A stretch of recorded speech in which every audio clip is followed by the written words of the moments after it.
महाराष्ट्र में क्या तमाशा चल रहा है। कोई कह रहा है समुद्र में डुबो डुबो कर मारेंगे, तो कोई कह रहा है पटक पटक कर मारेंगे। क्या ये लड़ाई दो पार्टियों के बीच में है? क्या ये लड़ाई दो देशों के बीच में है या फिर दो राज्यों के बीच में है?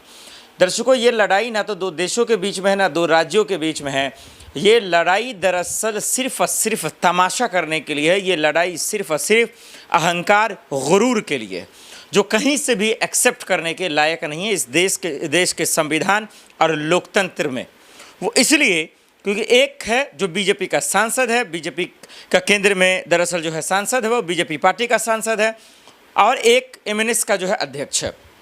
महाराष्ट्र में इन दिनों आप देख रहे हैं कि किस तरीके से भाषा को लेकर लड़ाइयाँ चल रही हैं, और ये कितना घिनौना है, ये कितना बदतमीज़ी है, इसका अंदाज़ा तो आप लगाएंगे। पहले समझिए ये लड़ाई किस तरीके से चल रहा है। ये राज ठाकरे साफ शब्दों में कह रहे हैं निशिकांत को, साफ शब्दों में कह रहे हैं बीजेपी सांसदों को, बीजेपी नेताओं को, कार्यकर्ताओं को, और बिहारियों को तो वो गाली दे ही रहे हैं। अब समझिए इस देश में पहले उर्दू की लड़ाई, हिंदी की लड़ाई हुई, हिंदू मुसलमान करने के लिए ये तमाशा किया गया। फिर ये लड़ाई जो है दर्शकों अब किस चीज़ पे आ गया है? मराठी वर्सेस हिंदी पे आ गया। एक बात बताइए, इस देश में संविधान है, लोकतंत्र है, और इस देश में सबसे ज़्यादा भाषा जो बोली जाती है वो तो हिंदी है। कोई ना तो उर्दू ज़्यादा बोल सकता है, ना इंग्लिश बोल सकता है, ना मराठी बोल सकता है, और ना ही हिंदी बोल सकता है। माफ़ कीजिए, ना ही हिंदी भी बोल सकता है, ना ही वो संस्कृत बोल सकता है। लेकिन ये कैसी आपत्ति है, ये कैसा तमाशा है कि दरअसल जो है आज हिंदी बोलने वाले को, संस्कृत बोलने वाले को, उर्दू बोलने वाले को पीटा जा रहा है, शरेआम पीटा जा रहा है। और दरअसल उद्धव ठाकरे और राज ठाकरे साहब पता नहीं अपने आप को क्या समझ रहे हैं। उनको लगता है कि उनकी जो हैसियत है वो सिर्फ महाराष्ट्र भर है। क्या आप यूपी नहीं जाएंगे? क्या आप बिहार नहीं आएंगे? फिर वहाँ क्या वही बात बोलेंगे? आप तो राजनीति करते हैं, आप तो हिंदी बोलते हैं।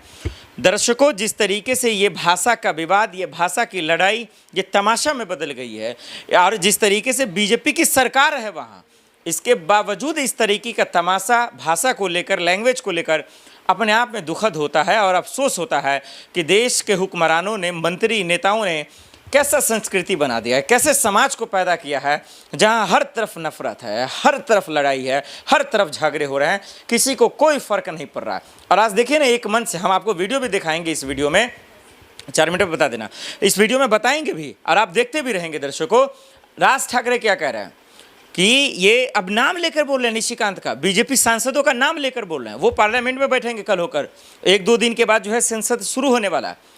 अब समझिए उनको कह रहे हैं कि वो दम है तो आ जाओ महाराष्ट्र में।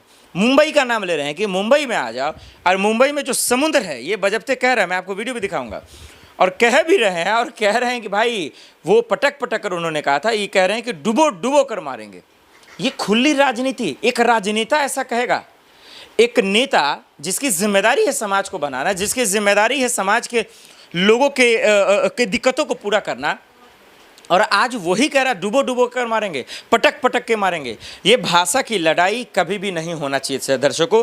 ये भाषा का जो झगड़ा है, भाषा को लेकर जो नफरत फैला रहा है, जो बिहारियों को पटक पटक कर या उनको रोक कर उनको चौक चौराहा पर सरेआम जो है पीटा जा रहा है, भाई साहब जरा सा सुन लीजिए। बीजेपी की सरकार, महाराष्ट्र के लोग, महाराष्ट्र के नेता, ये दादागिरी, ये गुंडागिरी अपना महाराष्ट्र में कीजिए, मुंबई में कीजिए, ये देश में नहीं चलने वाला है।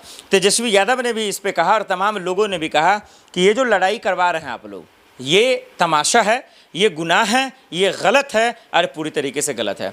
इस पर समझने की ज़रूरत है। अब हम आपको बताते हैं कि इसका जवाब निशिकांत ने क्या दिया, जरा वो समझिए।